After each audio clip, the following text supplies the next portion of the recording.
আসসালামু আলাইকুম। বাংলাদেশ উন্মুক্ত বিশ্ববিদ্যালয়ের শিক্ষার্থীদের জন্য খুবই গুরুত্বপূর্ণ একটি বিষয়ে আজকে শেয়ার করব, অর্থাৎ বাংলাদেশ উন্মুক্ত বিশ্ববিদ্যালয়ে যারা শিক্ষার্থী রয়েছেন, আমাদের পড়াশোনার সময় অনেক কম, আমরা বিভিন্ন চাকরিজীবী।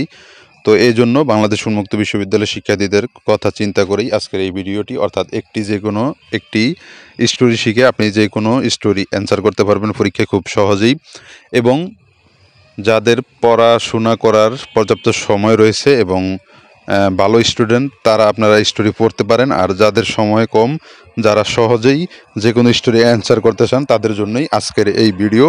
তো যারা বাংলাদেশ উন্মুক্ত বিশ্ববিদ্যালয়ে পড়াশোনা করেন বা বাংলাদেশ উন্মুক্ত বিশ্ববিদ্যালয়ের বাহিরের যারা পড়াশোনা করেন, তাদেরও এই ফর্মুলাটি কাজে লাগবে আমি মনে করি, অর্থাৎ যাদের সময় কম পড়ার। তো এখানে প্রথমেই লেখার যে নিয়মটি, দ্য স্টোরি অফ, এখানে স্টোরির নামটি হবে, অর্থাৎ পরীক্ষায় আপনার প্রশ্নে যে স্টোরিটি আসবে সেই স্টোরির নেমটি এখানে দিবেন। তারপরে আপনার প্রশ্নে যে স্টোরির যে প্রথম যে দুই একটি লাইন লেখা থাকে সেই লাইনটুকু এখানে তুলবেন। এখানে দেখতে পাচ্ছেন প্রথমে প্রশ্নে যতটুকু দেওয়া থাকবে সেইটুকু লিখতে হবে। এখানে প্রশ্নে যেটুকু লেখা আছে ওইটুকু এখানে লিখবেন, বাংলা লেখাটা কিন্তু থাকবে না। বাংলা লেখাটা শুধুমাত্র আপনাদেরকে বোঝানোর জন্য দেওয়া হয়েছে। তারপরে আপনি এখানে যে স্টোরিটা দেওয়া আছে এটা লিখবেন, অর্থাৎ প্রথমে প্রশ্নের যে স্টোরির হেডলাইনটা দেওয়া রয়েছে সেই হেডলাইনটা এখানে লিখবেন। তারপরে এখান থেকে এই স্টোরিটা লিখবেন। প্রথমেই দ্য স্টোরি অফ এখানে লিখে আপনার যেই বিষয়ের স্টোরিটা আসছে সেই স্টোরির নামটি এখানে লিখবেন। তো আশা করছি এই ফরম্যাটটি আপনারা ফলো করলে অবশ্যই ভালো একটি মার্ক পাবেন।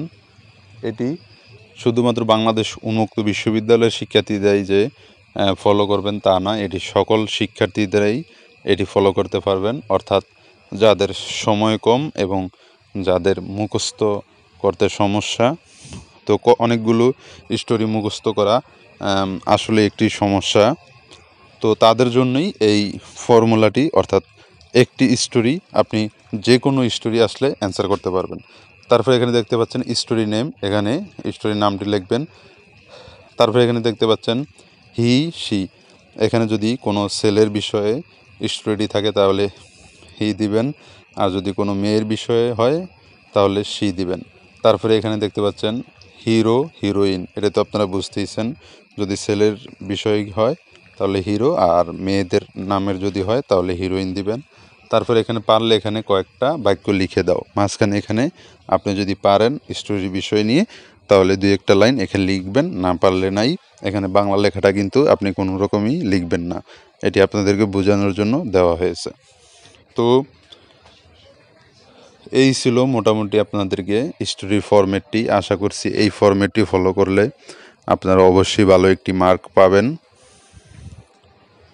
তো বাংলাদেশ উন্মুক্ত বিশ্ববিদ্যালয়ের যে কোনো আপডেট তথ্য সবার আগে পেতে চ্যানেলটি অবশ্যই সাবস্ক্রাইব করবেন। আর যারা সাবস্ক্রাইব করেছেন তাদেরকে অসংখ্য ধন্যবাদ।